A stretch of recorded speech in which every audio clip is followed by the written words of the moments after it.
Taşacak Bu Deniz yeni sezonuyla geri dönüyor. Timur Volkov'un Adil'i zor durumda bıraktığı sezon finalinden sonra Adil'in sevdiklerini nasıl kurtaracağı, diziden ayrılan isimler ve yeni sezon hikayesini tek tek konuşacağız. Yeni sezonda Adil ve Esme mutlu olsunlar diyenler videomuzu beğensin, sayımızı görelim. Taşacak Bu Deniz Eylül ayında yeni sezon çekimlerine başlayacak. Sezon finalinde yaşananların ardından dizinin yeni sezonunda özellikle ilk bölümlerin oldukça hareketli geçmesini bekliyorum. Timur Volkov'un Adil'den almak istediği intikam için onu en sevdiklerinin hayatıyla karşı karşıya bırakması Timur'un ne kadar tehlikeli bir karakter olduğunu açık açık göstermişti. Timur yalnızca Adil'e zarar vermek istemiyor. Onun en zayıf noktası olan sevdikleri üzerinden ilerleyerek Adil'i çaresiz bırakmak istiyor. Bu yüzden yeni sezonda Adil'in ilk büyük sınavı Timur'un kurduğu bu oyundan çıkmak olacak. Adil sevdiklerini bir şekilde kurtaracak. Ancak bunun kolay olmayacağını düşünüyorum. Burada iki güçlü ihtimal var. Ya Timur Adil'i istemediği bir anlaşmaya mecbur bırakacak ve Adil sevdiklerinin hayatı için bir süre onun şartlarını kabul etmek zorunda kalacak, ya da İso ile Oruç'un geri dönmesiyle birlikte dengeler tamamen değişecek. Bana göre İso ve Oruç'un tam bu noktada ortaya çıkması daha güçlü bir ihtimal.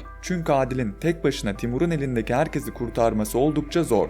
İso ile Oruç geldiğinde hem Adil'in eli güçlenecek hem de Timur ilk kez beklemediği bir karşılık görecek. Timur'un yeni sezonun ilk sürecinde Adil'i zorlayacak hamlelerini ard arda göreceğimizi düşünüyorum. Zaten yeni sezonun ilk 13 bölümünde Timur ve ailesinin hikayesi dizide ön planda olacak. Bu süreçte Timur'un oğlu diziye dahil olacak. Aras Aydın'ın ismi ön planda olsa da kesin bir durumun olmadığını özellikle belirtelim. Yani şu an için Aras Aydın kesin olarak kadroya katıldı diyemeyiz. Ancak Timur'un oğlunun hikayeye girecek olması bile Volkov ailesinin yeni sezonda daha detaylı işleneceğini gösteriyor. Özellikle Timur'un oğlunun gelişiyle Adil'in karşısındaki cephe daha da büyüyebilir. Oğlunun babasının yanında mı duracağı yoksa zamanla farklı bir yol mu çizeceği de ilerleyen bölümlerde hikayeyi etkileyebilir.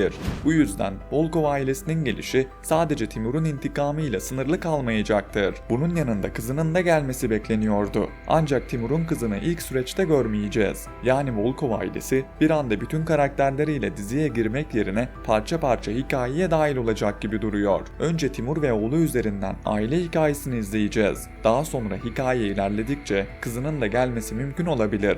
Ancak ilk süreçte ana odağın Timur, oğlu ve Adil arasında yaşanacak mücadele olacağını düşünüyorum. Öte yandan Esme, Eleni ve Fadime'nin kurtarılmasında İso ve Oruç'un gelip Adil'e yardım etmesi çok daha olası. Çünkü bu hamle sadece Esme, Eleni ve Fadime'nin kurtarılmasını sağlamaz. Aynı zamanda fırtınaların yeniden hikayeye dönmesi için de güçlü bir sebep oluşturur. Adil sezon finalinde fırtınaları bir daha geri dönmemek üzerine göndermişti. İlk bakışta onların hikayeden tamamen uzaklaşacağı düşünülebilir. Ancak Fırtına ailesinin hikayesi yeni sezonda da devam edecek. Bu nedenle onların dönüşünü sağlayacak önemli bir olay gerekiyor ve Adil'in Timur karşısında zor durumda kalması tam olarak böyle bir sebep yaratıyor. İso ve Oruç'un gelişiyle birlikte hem Adil yalnız kalmayacak hem de Fırtına ailesinin yarım kalan meseleleri tekrar açılacak. Onların Adil'e yardım etmek için geri dönmesi sonrasında yeniden kendi aile sorunlarının içine çekileceklerini düşünüyorum. Bu süreçte Şerif'in de hapishaneden kaçacağını düşünüyorum. Şerif'in yeni sezonda uzun süre cezaevinde kalması karakterin hikayedeki etkisini azaltır. Şerif dizimizin hikayesi açısından önemli bir karakter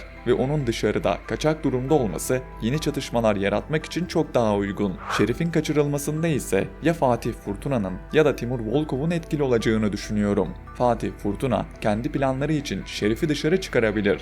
Diğer taraftan Timur da Adil'e karşı kullanabileceği yeni bir koz oluşturmak için Şerif'in kaçmasını sağlayabilir. İki ihtimal de hikayeye uyuyor. Ben Şerif'in yeni sezonda kaçak olarak dizide yer alacağını, ancak hikayesinin ilk sezon kadar yoğun olmayacağını düşünüyorum. Bu kez sürekli ön planda olmak yerine daha geriden hareket eden, fırsat kollayan ve içindeki intikam duygusunu giderek büyüten bir Şerif görebiliriz. Hapishaneden çıktıktan sonra hemen ortaya çıkmak yerine bir süre saklanıp doğru zamanı beklemesi de daha mantıklı olacaktır. Şerif bu zamana kadar Adil'i en büyük hedefi olarak gördü.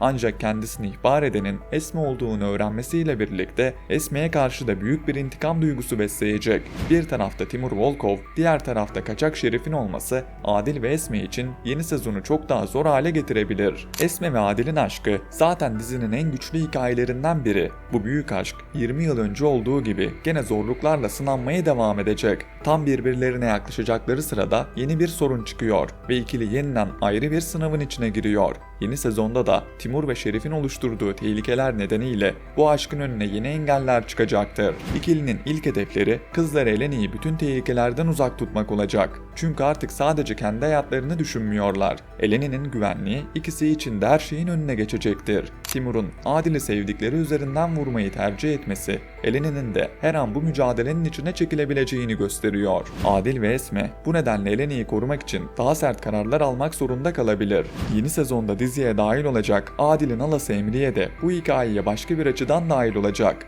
Emriye yaşananların sorumlusu olarak Esme'yi görecek ve bu nedenle Emriye hala ile Esme arasında soğuk rüzgarlar esecek. Adil'in geçmişte yaşadığı acıları ve bugün geldiği noktayı Esme üzerinden değerlendirebilir. Bu yüzden daha ilk karşılaşmalarından itibaren Esme'ye karşı mesafeli davranacağını düşünüyorum. Emriye Hala'nın tamamen kötü bir karakter olacağını düşünmüyorum. Bana göre onun asıl amacı Adil'i korumak olacak. Ancak Adil'i korumaya çalışırken Esme'yi yanlış kişi olarak görecek. Adil'e daha uygun birini olduğunu düşünebilir ve Esme ile Adil'i ayırmak isteyebilir. Kendince Adil'in iyiliğini istediğini düşünürken Esme ile Adil'in arasında yeni bir engel koyacak. Böylece Adil bir tarafta sevdiği Esme, diğer tarafta ailesinden gelen Emriye Hala arasında kalabilir. Bunun yanında Timur Volkov hikayesinin son bulmasıyla Fatih Fırtına dizimize giriş yapacak. Fatih'in girişinin öyle basit türden olmayacağını ve gelmesiyle beraber birçok dengeyi alt üst edeceğini düşünüyorum. Timur'un hikayesi bittikten sonra dizinin yeni büyük çatışmasını Fatih üzerinden kurmaları oldukça mümkün. Özellikle Fırtına ailesinin dağılmış olması Fatih'in eline güçlü bir hikaye verecek. Bu süreçte Fatih'in ilk hedeflerinden biri dağılan ailesini yeniden toplamak olacaktır. Fakat bunu yapması düşündüğü kadar kolay olmayacak. Oruç Fatih'i pek sevmiyor ve onun sözlerine aldırış etmeyecektir. Fatih geri geldi diye hemen onun etrafında toplanacak bir Oruç görmemiz mümkün değil. Aralarında geçmişten gelen meseleler olduğu için Oruç Fatih'in sözünü dinlemek istemeyecek ve bu durum iki kardeş arasında yeni bir gerilime dönüşecek. Ancak İso tarafında durum daha farklı.